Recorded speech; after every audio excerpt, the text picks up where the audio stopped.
민수기 23장. 발람이 발락에게 여기에 7개의 제단을 쌓고 수송아지 7마리와 수시양 7마리를 준비해 주십시오 하였다. 그래서 발락은 발람이 말한 대로 하였고 그들 두 사람은 각 제단에 수송아지 1마리와 수시양 1마리씩 바쳤다. 그러고서 발람은 발락에게 당신은 당신의 번제물 곁에 서 계십시오. 나는 저리로 가서 여호와께서 나를 만나 주실는지 알아보겠습니다.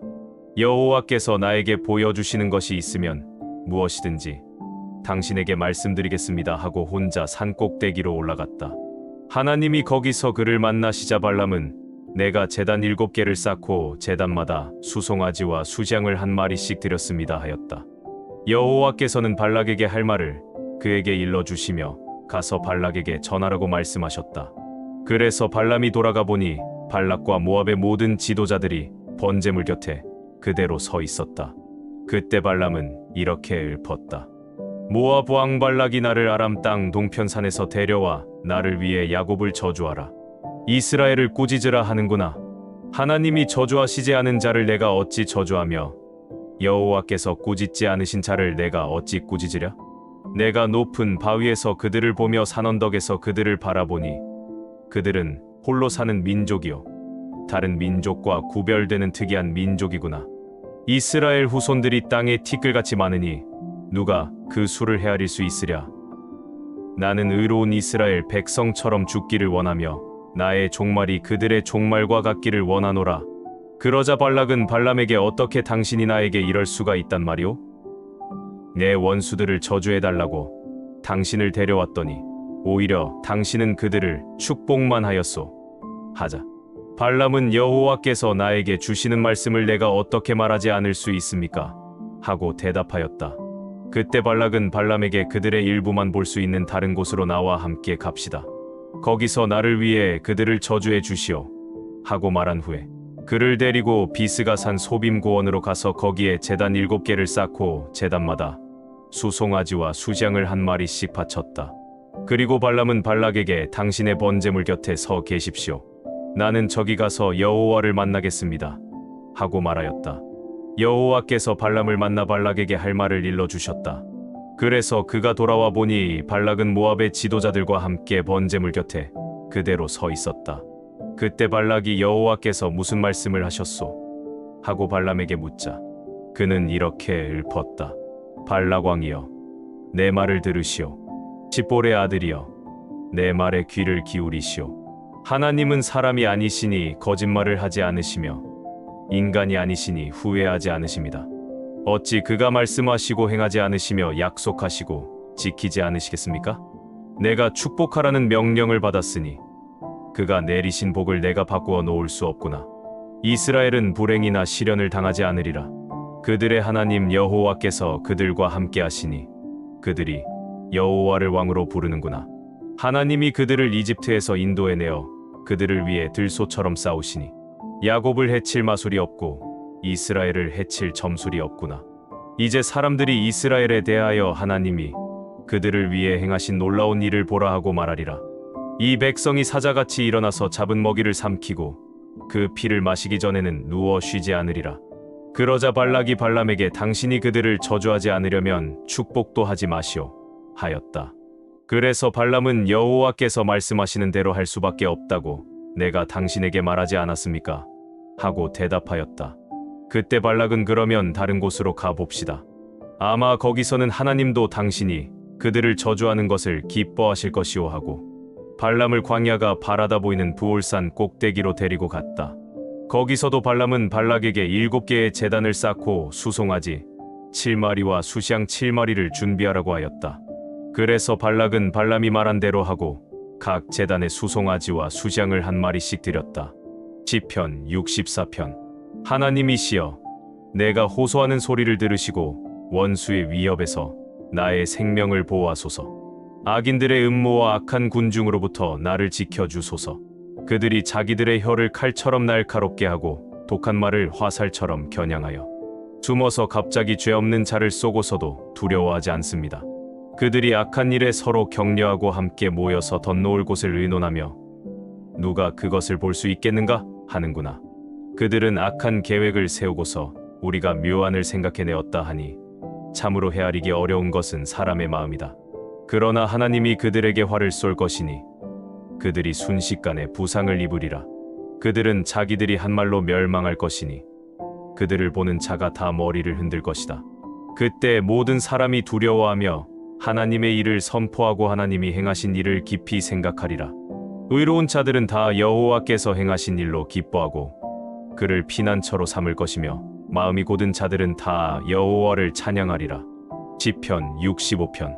하나님이시여, 우리가 시온에 계신 주를 찬양하며 우리들의 서약을 주께 이행하겠습니다. 기도를 들으시는 주여, 모든 사람들이 주께 나아갈 것입니다. 우리가 죄에 눌려 시달릴 때 주는 우리 죄를 용서해 주십니다. 주께서 택하시고 가까이 오게 하셔서 주의 성소에 살게 하신 사람은 복이 있습니다. 우리가 주의 집인 성전에 좋은 것으로 만족하겠습니다. 우리 구원의 하나님이시여, 의를 좇아 주께서 우리에게 놀라운 일로 응답하시니 세상 모든 사람이 주를 신뢰합니다. 주께서는 힘으로 산을 세우시고 능력으로 무장하시며 성난 바다와 요란한 세상을 잠잠하게 하십니다. 주께서 행하신 놀라운 일을 보고 땅 이 끝에서 저 끝까지 온 세상이 두려워하며 주의 일로 기뻐 외치고 있습니다. 주께서 비를 내리시고 땅을 비옥하게 하심으로 하나님의 강은 언제나 물이 넘칩니다. 이와 같이 주는 자기 백성을 위해 땅을 예비하신 후에 그들에게 풍성한 곡식을 주십니다. 주께서 밭고랑의 물을 충분히 대시고 그 이랑을 고르게 하시며 가끔 단비를 내려 땅을 부드럽고 촉촉하게 하셔서 싹이 자라게 하십니다. 주께서 한 해를 이렇게 축복함으로 가는 곳마다 모든 것이 풍성합니다. 들의 풀밭도 풍성함으로 산들이 웃음꽃을 피웁니다. 목초지가 양떼로 덮여 있고 골짜기는 곡식으로 뒤덮여 있으니 그들이 다 기뻐서 외치며 노래합니다. 이사야 13장. 이것은 아모스의 아들 이사야가 바빌론에 대하여 하나님께 받은 말씀이다. 이스라엘아, 너희는 벌거숭이 산 꼭대기에 길을 세우고 군인들에게 소리치고 손을 흔들어 바빌론 귀족들의 집을 공격하라는 신호를 보내라. 여호와께서 용감한 자기 군대를 불러 그를 노하게 한 자를 벌하게 하실 것이다. 산에서 떠들어대는 소리를 들어보라. 여러 민족이 모여서 떠드는 소리이니 전능하신 여호와께서 전쟁을 위하여 군대를 소집하는 소리이다. 그들은 바빌론을 치기 위해 멀리 땅 끝에서 왔으니 여호와의 분노를 터뜨릴 무기이다. 너희는 통곡하라. 여호와의 날이 가까웠다. 전능하신 여호와께서 너희를 파멸시키실 것이다. 모든 사람들이 두려워서 손에 힘이 빠지고 용기를 잃게 될 것이다. 그들은 모두 두려워하며 공포와 슬픔에 사로잡혀 해산하는 여자처럼 몸부림치고 서로 놀라 바라보며 겁에 질린 나머지 그들의 얼굴빛이 새파랗게 될 것이다. 여호와의 날이 다가오고 있으니 땅을 황폐하게 하고 죄인들을 멸망시킬 잔인한 분노의 날이다. 하늘의 모든 별들이 빛을 내지 않을 것이며 해가 떠올라도 어둡고 달도 빛을 내지 않을 것이다. 여호와께서 말씀하신다. 내가 세상에 재앙을 내려 악인들의 죄에 대하여 그들을 벌할 것이며 교만한 자들의 콧대를 꺾고 거만하고 잔인한 자들을 낮출 것이니 살아남는 자들은 극소수에 불과하여 오빌의 순금보다 더 희귀할 것이다. 전능한 나 여호와가 무서운 분노로 하늘을 진동시키고 땅을 흔들어 제자리에서 움직이게 할 것이다. 바빌론에 살고 있는 외국인들은 사냥꾼에 쫓기는 노루나 목자 없는 양처럼 뿔뿔이 흩어져 자기 나라로 달아날 것이다. 침략군에게 붙들리는 사람은 누구든지 무자비하게 학살당할 것이며 그들의 어린아이들은 그들이 보는 앞에서 매어침을 당하고 그들의 집은 약탈당하며 그들의 아내는 강간당할 것이다. 보라, 내가 은이나 금을 대수롭지 않게 여기는 메디아 사람을 충동하여 바빌론을 치게 하겠다. 그들은 활로 젊은 사람들을 죽일 것이며 젖먹이나 어린아이들도 불쌍히 여기지 않고 무자비하게 죽일 것이다. 바빌로니아는 모든 나라 중에서도 가장 화려한 나라이며 갈대아 사람들의 자랑거리이지만 소돔과 고모라처럼 멸망당할 것이다. 다시는 그 땅에 사람이 살지 않을 것이며 아랍의 유목민들도 그곳에 천막을 치지 않고 목자들도 거기서 양떼를 먹이지 않을 것이다. 그 땅은 사막의 짐승들이 사는 곳이 될 것이며 가옥에는 올빼미가 득실거리고 타조가 거기서 살며 폐허가 된 땅에 들염소가 뛰어다니고 그들의 요새와 호화로운 궁전에는 늑대와 여우의 울음소리가 메아리칠 것이다.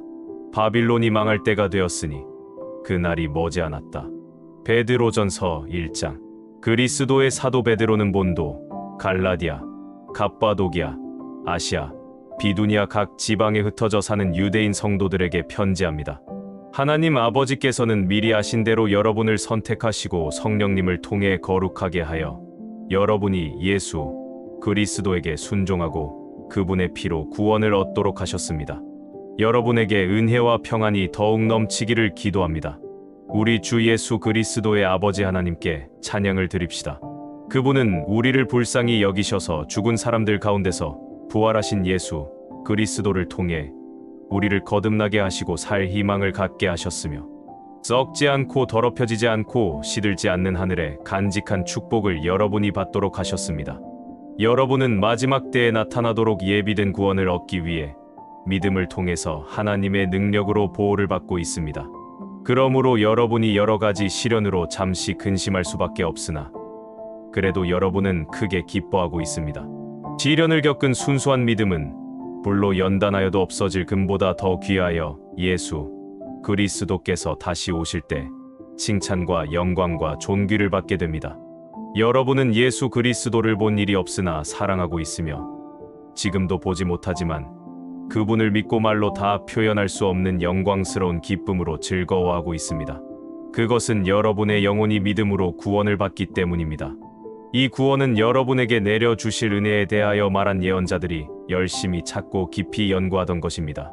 그리고 그들은 자기들 속에 계신 성령님이 그리스도의 고난과 그 뒤에 올 영광을 미리 알려주신 대로 그 일이 언제 어떻게 일어날 것인지를 알려고 노력하였습니다.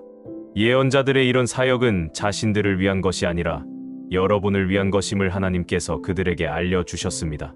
그리고 그들이 연구한 진리는 하나님께서 보내신 성령님의 도움으로 기쁜 소식을 전하는 사람들에 의해 여러분에게 알려졌습니다. 이것은 천사들도 알기를 원하는 것입니다. 그러므로 여러분은 마음을 가다듬고 정신을 바짝 차리고 예수 그리스도께서 다시 오실 때에 주실 은혜를 간절히 기다리십시오. 여러분이 전에는 몰라서 온갖 욕심을 따라 살았지만 이제는 순종하는 자녀답게 하나님께 복종하십시오. 그리고 여러분을 부르신 하나님이 거룩하신 것처럼 여러분도 모든 행동에 거룩한 사람이 되십시오. 성경에도 내가 거룩하니 너희도 거룩하여라고 쓰여 있습니다. 각 사람이 행한 대로 공정하게 심판하시는 분을 아버지라고 부른다면 여러분은 이 세상에서 나그네 생활을 하는 동안 두려운 마음으로 살아가십시오. 여러분도 알고 있겠지만 여러분의 조상들이 전해준 무가치한 생활 방식에서 여러분이 해방된 것은 은이나 금과 같이 없어질 것으로 된 것이 아니라 금과 티가 없는 어린 양 같은 그리스도의 보배로운 피로 된 것입니다. 하나님께서는 세상을 창조하시기 전에 미리 그리스도를 선택하시고 마지막 때에 여러분을 위해 나타나게 하셨습니다. 여러분은 하나님이 죽은 사람들 가운데서 다시 살려 영광스럽게 하신 그리스도를 통해 하나님을 믿게 되었습니다. 그래서 그분에게 여러분의 믿음과 희망을 두고 있습니다. 여러분은 진리에 순종하여 자신의 영혼을 깨끗하게 하였고 진심으로 형제를 사랑하게 되었으니 순결한 마음으로 서로 뜨겁게 사랑하십시오. 여러분이 거듭난 것은 썩어질 씨로 된 것이 아니라 썩지 않을 씨로 된 것이며 영원히 살아있는 하나님의 말씀으로 된 것입니다. 이것은 성경에 기록된 말씀과 같습니다. 모든 인간은 풀과 같고 그 영광은 들의 꽃과 같아서 그 풀이 마르고 꽃은 떨어지나 주의 말씀은 영원히 존재한다. 이 말씀이 우리가 여러분에게 전한 기쁜 소식입니다.